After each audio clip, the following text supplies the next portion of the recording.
the way through our lives, we are being given instructions, we're being given directions, and basically the world has been turned into a maze of confusion. And it's done to keep us from the simple truths, because complexity is there to stop us finding those simple truths. But when you connect the dots between apparently unconnected people, situations, organizations, world events, and you start to see how they fit together, suddenly this bewildering, confusing world starts to take on a much clearer dimension. Because only by connecting the dots over, as you'll see today, a vast range of subjects and situations and people, can you start to see why the world is upside down, why it is as it is, and crucially, behind that complexity, those smoke screens of complexity, why behind that is an amazing revelation of who we are and the nature of life, when we start to realize that far from being Ethel Jones or Billy Smith, we are all that is, has been, and ever will be. That is the difference between who we are and who we are manipulated to believe we are. And when you connect those dots more and more, and it's like putting a jigsaw puzzle together. It is putting a jigsaw puzzle together. When I first started doing it, what I was looking for was those straight bits that make up the frame. And in terms of what I'm doing, that was understanding the structure through which a few can control the many. And then as you keep putting more, at the start, it's like, where the bloody hell does this go? What's this? Oh my God, it's so confusing. The more you put the pieces together and the picture appears, the quicker you can put the pieces in, because you start to see what the game is. And the elephant in the living room is that there are two streams of reality going on together. One is a secret agenda to create a global fascist centralized dictatorship to dictate to and control on every level every man, woman, and child on the planet. Going alongside that is what I call the movie. That's the version of the world that we are given through the mainstream media, through what we call education. And that is to explain away the changes going on, which are actually the agenda coming in a coordinated way, but the movie's there to explain them away in an uncoordinated fashion, so we don't see where it's really going. Those days for so many people are now over, because we can see where it's going, where it wants to go. And key to everything, and that's what I'm really going to concentrate on in the first half, or first third, 3 sections today. The key to everything else in this global conspiracy is to put humanity into a false identity, a false belief in who we are. It has to get us to see ourselves in terms of little me, powerlessness. What can I do? I'm just Joe Public. And I'm just Ethel Jones or Charlie Smith. That's who I am. I'm the reflection in the mirror. That's me. I have no power. When in fact, we are infinite consciousness having an experience as Charlie Smith or Ethel Jones. But what the manipulation has to do to put us in the box of mass control is to persuade us that we are the experience. And they've done it brilliantly, so far. On television right now because of military restrictions from both the Saudis and the U.S. CD, if you need to take cover, I notice that you've got your gas mask in your hands. If you need to put it on, please do so. If you need to take cover, please do so. If you are able to take a question, did you think that the possible threat would be over because it is now morning there? It's what, just after 6 o'clock in the morning? Yeah, the whole thing is everyone assumed that the threat would be over because it was early morning. But the thing about Saddam Hussein is that he has never done the expected, and right now we have, once again been surprised with the unexpected, an air raid, an apparent attack, although we can't say what the outgoing missiles hit, at approximately 20 after 7 in the morning Saudi Arabian time. All the other attacks have occurred from 10 o'clock at night till 4 in the morning. This is the first one to take place in eastern Saudi Arabia during the daylight hours. Now, that sound you hear behind me is the hotel. Richard Thicker. It's not the national. By afternoon. So people are looking up in the skies, scanning the skies to see what they can see. Do we see much of anything out there? Can we see much of anything? Okay. Well, apparently there was some word of outgoing. Again, we cannot be specific about the direction. All right, we are now led to understand that there are also firings in another city in Saudi Arabia. CNN's Carl Rochelle is here with me. He just came up. Carl, I know we can't be very specific given these restrictions, but within those parameters, what did you see? Well, what I saw, I didn't see anything hit. I looked almost straight above us. There was a vapor trail coming from my right to my left, and there's a cloud of something. It looks like it might have been an explosion, a cloud. I'd say chemical warheads in any of these scuds. I'm very concerned about chemicals. Are certainly well taken. I've been through at least 3 or 4 breathing fights. Gentlemen? Both the American military and NATO military on this. Gentlemen. Yes. Excuse me for breaking in. Charles Jaco, Carl Rochelle. They do not want you to think too much. That is why our country and our world has become so proliferated with entertainments, mass media, television shows, amusement parks, drugs, alcohol, and every kind of entertainment to keep the human mind entertained, so that you don't get in the way of important people by doing too much thinking. You had better wake up and understand that there are people who are guiding your life and you don't even know it. No problem. However, there was an intercept elsewhere near the capital city, Riyadh. We've got some videotape of that you can take a look at right now. Hi, Atlanta. We're about to have a short course in missile identification. This is a Scud. You can tell it by its distinctive label. Now, when the missile is launched, the first thing you look for is the plume sticking out behind it. Now, when you detect this, you can tell it's been launched. Thank you. Graffiti on it? Yeah, show me graffiti. Larry King show or bust. Look at this.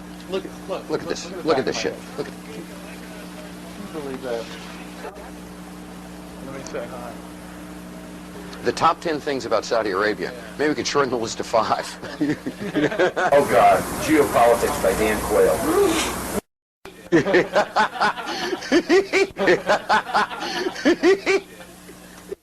Je suis un journaliste américain. Woof. Woof.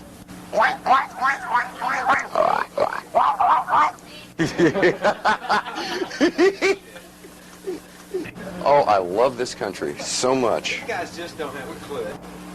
Well, Cheryl, it was almost exactly 2 hours ago when the sirens went off here in Saudi Arabia. Where we are in eastern Saudi Arabia, there was no problem. Now, let me just size my mask and fit it for a second, just like I always do. Stand by, please.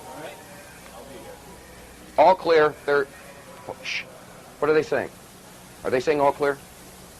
Yes, ma'am. I can't hear. Were they saying all clear down there just now? I did not hear it. Understand. Okay. All clear. All clear. Está bien was a false alarm. Got that, Atlanta? Standing down now. I'm gonna go get my hamburger and my coffee. Good. We just got the all clear. All clear. Every time I order something, this happens. All clear. Thank you. Yeah. Jesus Christ. I'm starting to get real bothered by all this. And an agenda to enslave humanity.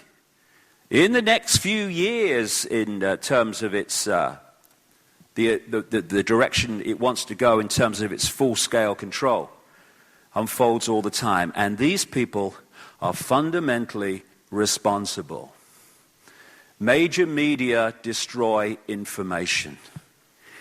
If we had a mainstream media that even vaguely associated itself with the true meaning of the word journalism, none of this would be possible. But the same people that control the politicians own the media. And so the media is not there, just like governments, to serve the interests and inform the people. It is there to tell the people what those who own the media want them to believe. Write what you're told. Thanks, nation builders. We couldn't control the people without you. And no, they couldn't. And I'll say this to journalists. I said it years ago, and they laughed. And one or two of them are not laughing so much now. You and your children and grandchildren are going to have to live in the world that you're helping to bring in by just being, as one editor described journalism, just being intellectual prostitutes instead of real journalists investigating and telling real news. Living in a virtual reality. We're living in a totally controlled environment, an environment that has been created by mass media. Now, many people, especially young people, accept unquestioningly the reality that is presented by the media. Popular culture, movies, television, music, carry messages about how society works and how people should behave. And so entertainment is not value-free. It has ideological content. It presents a worldview that influences the people who watch the programming. There is a reason why television networks and the music industry, the various companies, they have programming departments. The programming that we are constantly assaulted by throughout our life conditions us. It programs us to a particular worldview. Now, we may consider it normal because we were born into the system of lies and deception. In fact, deception has become part of the social framework of society. And because we were born into the situation and our parents were born into it and have suffered from it, we don't know any better. And so we don't necessarily see things as they are. We see things as we are. Now, there are two primary means by which people are manipulated and controlled. One is very simple, very basic, and that is simply the control of information and the control of, if we don't have all of the facts on any particular topic, then our judgment is going to be no better than the quality of our information. And in spite of the fact that we have an information overload through all the information that's available on the internet and other sources, we have to have the presence of mind to be able to evaluate the information that we have available. And it's a matter of having to dig through and determine what's true, what are the lies, what are the half-truths, under that one basic heading, information control, where there has been a long-held consolidation of ownership of the different medias, press, publishing, film, music, television, consolidated ownership into the hands of very few individuals, the multinational corporations. Today, there are half a dozen multinational corporations that are controlling the information and entertainment choices that people have. Working as an editor, it was easy to see how simple it is to change the meaning of an event or change the meaning of what someone says through editing. And so I was very well aware of how plastic and moldable media reality was.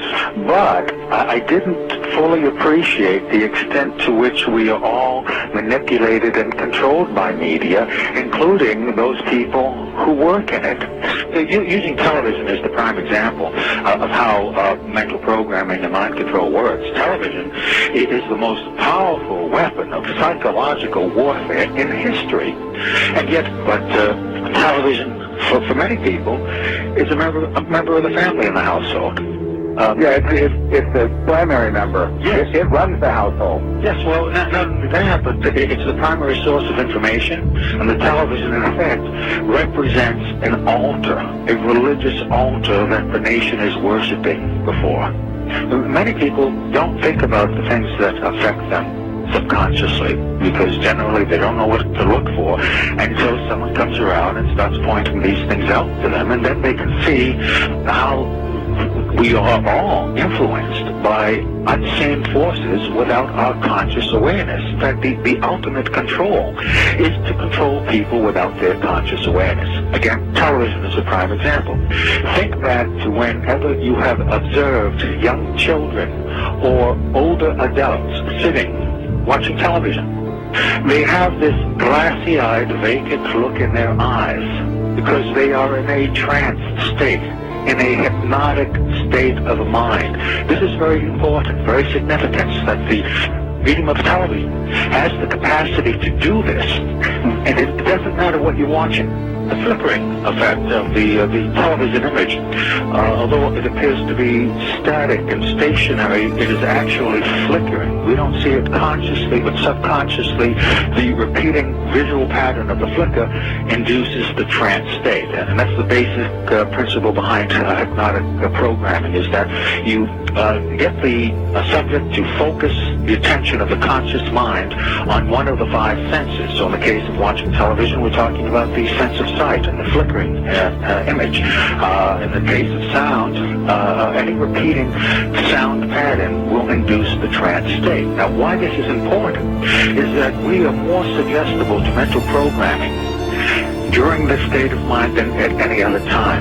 We're very vulnerable to manipulation at this time, because the first order of business for a propagandist or an advertiser is to create the circumstances that will induce a state of mind that is favorable to the reception of their message. And that state of mind is the hypnotic state of mind, making television extremely important in this whole process of creating a unified mindset among the entire population. Have you ever bought something and then later on wondered, why did you buy it?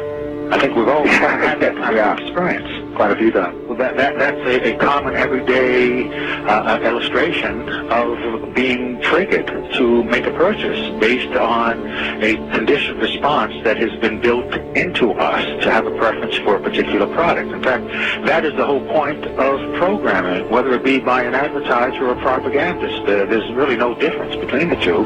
One's selling products, the other is selling ideas. The whole point is to build into us a conditioned response where we will respond automatically without thinking, with a preference for a particular idea or a preference for a particular product. And that is the whole point of programming. If you think about it, whenever you hear news broadcasters speak, you'll realize that regardless of their ethnic background, whether they be black, white, Hispanic, or Oriental, they all have a similar manner of speaking. They have a speech pattern that is associated with the dissemination of true factual information on the news broadcast.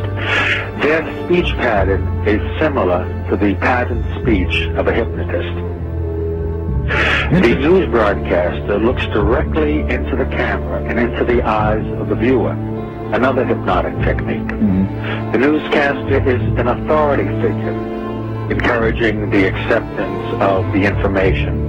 People, one, will accept information that comes from an accepted and respected authority. And then the repetition of the information over and over and over again is what builds that conditioned response, so that whenever they are presented with the information again, then they'll accept it automatically without thinking about it. Do you think that the media is complicit in sort of the mind control aspect? Do you think that they are, because I'm a firm believer that the media is completely controlled. Yes. Okay. Yes, and that's my feeling as well, in my experience, that the media has become the fourth branch of government.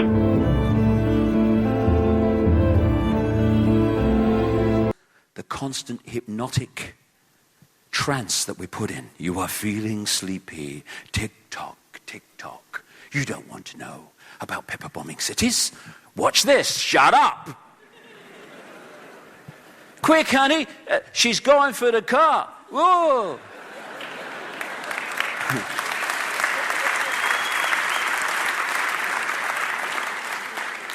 We live in a world of plenty, and yet people starve for the want of the basics. We have food galore in some parts of the world, which comes often from the parts of the world that go hungry. And we throw away more food than most people eat in many, many months. I've seen this in Ecuador. People living on rubbish tips, waiting for the vans to come from the Western hotels to pour the rubbish food, thrown away food on, and then they go and eat for the day from it. The world that we have allowed to happen. But don't look at that. Tick-tock, tick-tock. Look at this. Shut up. Hey, quick, honey. The Steelers are going to score. Cool, yeah. I've got nothing against that. I love sport.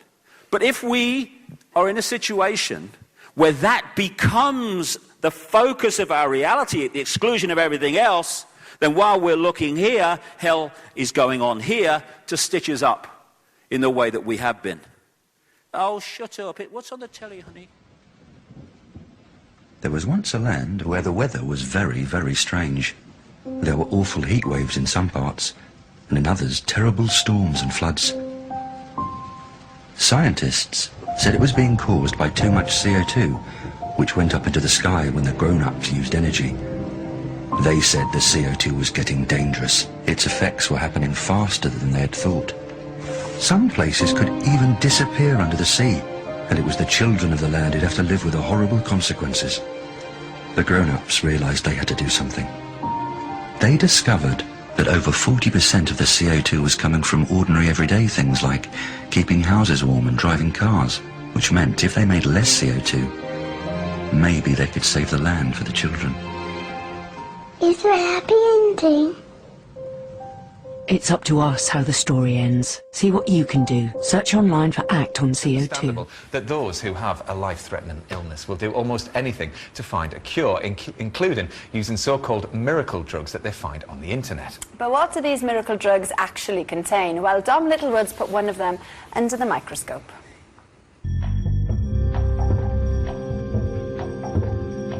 It claims to be a miracle cure, the answer to some of mankind's worst diseases. AIDS, hepatitis, TB, malaria. A person who's given MMS will be well from malaria in 4 hours. That's Jim Humble, creator of Miracle Mineral Solution. And if you believe him, he even has cancer sorted. I could say it, MMS will cure cancer. Around the world, desperate patients suffering all sorts of illnesses have put their faith in Miracle Mineral Solution. 16-year-old Reese Morgan suffers from Crohn's disease, a chronic and debilitating illness. Miracle Mineral Solution caught his eye online. This is the stuff we're talking about. Now, we got ours on the internet for 20 quid. Pretty cheap as far as miracle cures go. And if you believe the hype, this can cure most things. However, there is one snag. And that is this secret concoction is nothing more than industrial bleach. Now tell me about what you discovered on the internet. Some people were claiming that their best friend had been cured of cancer by it. When I read something like that, I was extremely sceptical, and I thought, hang on, that doesn't look right at all. Reese was right to be suspicious. Recently, the American Food and Drug Administration, the FDA, issued a warning saying Miracle Mineral Solution can cause serious harm. We asked a professor of oncology to take a closer look. MMS comes in 2 bottles, which you're told to mix together. Do this and you've got chlorine dioxide. That's industrial bleach to you and me. You can smell the chlorine coming off that. That's a very strong smell. It's like being in a swimming bath or a public toilet that's just been cleaned. God, I wouldn't want to drink that. As far as I can see, there is absolutely no hard evidence that this stuff does anything for cancer. And we do have evidence from what's known about toxicology that the stuff is harmful or potentially harmful. I think this is dangerous and I would stay a million miles away from it. Now here's what I find alarming. Because this stuff is marketed as a supplement and not a medicine, it's freely available on the internet. Former gold prospector Jim Humble is the self-proclaimed inventor of MMS. He says he's a healer and has made himself a bishop of his own church. He claims MMS has successfully treated over 75,000 malaria sufferers. And then there's that claim about cancer. Are you allowed to say here on camera that MMS will cure cancer? Sure. I can say it, MMS will cure cancer. That's something for which there is not one shred of clinical evidence. But that doesn't stop Jim Humble. He told us in a statement that the FDA has no proof MMS is a danger to health. He says critics of MMS are merely protecting big drug companies, and medical professionals have little interest in curing the sick. He claims he does not profit from the sale of miracle mineral solution, saying, "I do it for mankind." Rhys Morgan hopes one day to qualify as a doctor. For now, he's running an online campaign warning others about miracle mineral solution. I'd like to see a lot more warnings put out against it. I'd like to see the sellers of MMS shut down. Well, it sounds like Rhys has certainly got his head screwed Yeah, it on does. there. But Dr. Mark Porter is here. Now, Mark, it seems like an obvious rip-off, but there are people out there that are still buying MMS. Thousands and thousands of them. And, you know, it's not that people are being stupid, it's just that some people are very desperate. And they believe this internet conspiracy that the only reason that this is being suppressed and that there's no clinical evidence is because doctors like me and the pharmaceutical industry have a vested interest in finding, you know, in not finding a cure, that if we find a cure for diseases we'll all be out of a job. I mean, it's just frankly quite ludicrous. It's not a shred of evidence that it works. It's bleach. Don't do it. And is there a governing body then to kind of stop, control it, anything like that? As we heard in the film, there is for medicines. We've got quite good regulation in this country for medicines. This comes in as a supplement. It's under the Food Standards Agency. It is doing what it can, but it's a very difficult area to regulate. I mean, the advice is it's illegal to sell this stuff. Don't buy it. If you've got it, throw it away. If someone offers it you and they're UK-based, report them to your trading standards people. They'll contact the FSA and hopefully take action. And indeed, that's what we've done at the One Show. We've sent details of one retailer that we found online that's UK-based.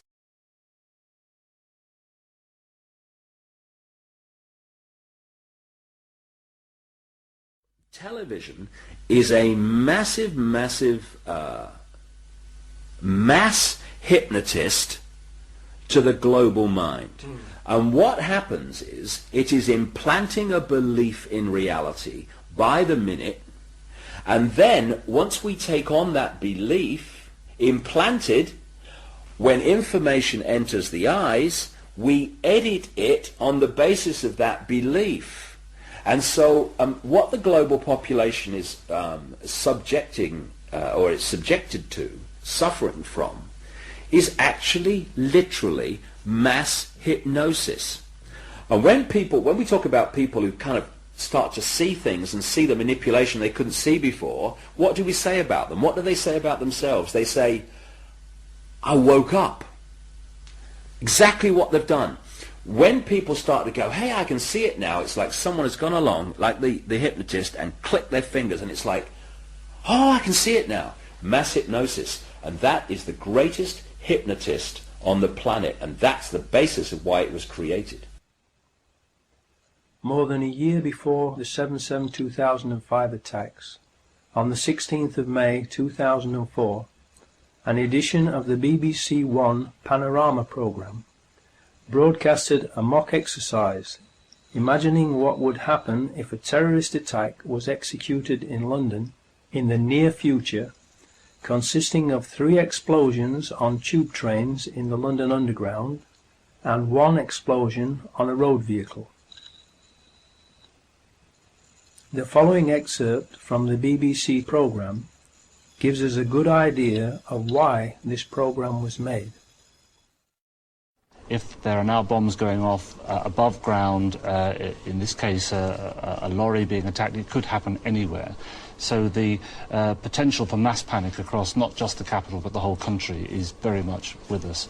I think therefore we need to look at more serious measures. We do have reserve powers in effect to take over the BBC if we were to wish to, and to get them to broadcast whatever we wanted them to broadcast. Those powers are there in the Broadcasting Act. My advice to the Prime Minister would be not to use those, but I think we should be talking to the broadcasters about having the Prime Minister on the air very quickly. You want to disagree with that, Michael, at all? No, I entirely agree that the Prime Minister should be out there, and we shouldn't be using the powers to bring in the BBC, but we should certainly be talking to the broadcasters about the way in which the coverage is going to be organised.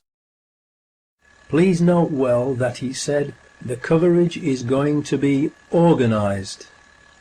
In other words, he was saying that they would write the script for and then edit and control the media coverage of an event in which there were 3 explosions on London tube trains and 1 on a road vehicle, if such an event were to take place in the near future.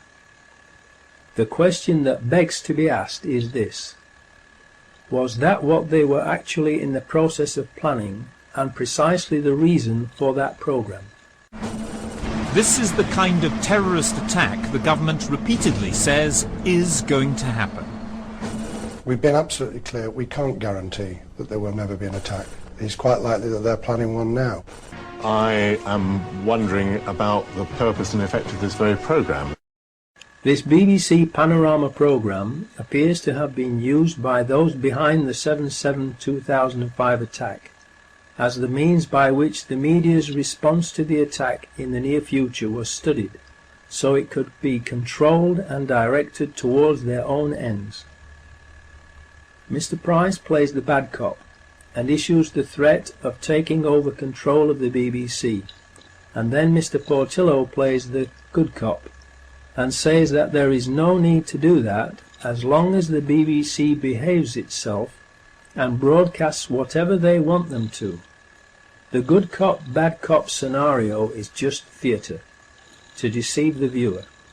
The reality is that the BBC is a government propaganda machine and is already, and always has been, controlled and used by the government. The headlines at 9 o'clock. In the past hour, there have been 3 major explosions on the London Underground.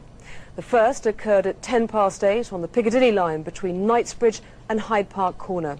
The second at 8:16 on the Central line between Tottenham Court Road and Oxford Circus. And the third at 8:27 as a train was arriving at Vauxhall Station in Stockwell on the Victoria line.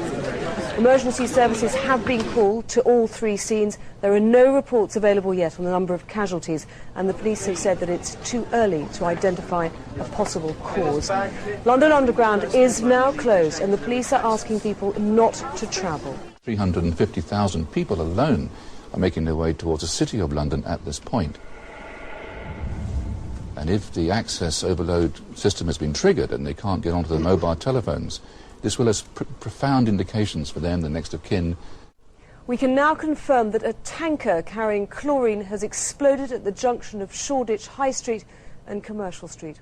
Chlorine is extremely toxic in this form, and the police are issuing express warnings to people to stay indoors, close windows and remain there. That's why when you look at the structure of the system, it's all structured to hold us out of that self-awareness. The education system does it, just indoctrinates a system of limitation, of identifying with the body, identifying with the name, identifying with the experiences who we are. The media is underpinning that 24/7, hey, watch our 24-hour channel, and for 24 hours we'll tell you who you're not but what we want you to be. Go on, turn us on. Hey.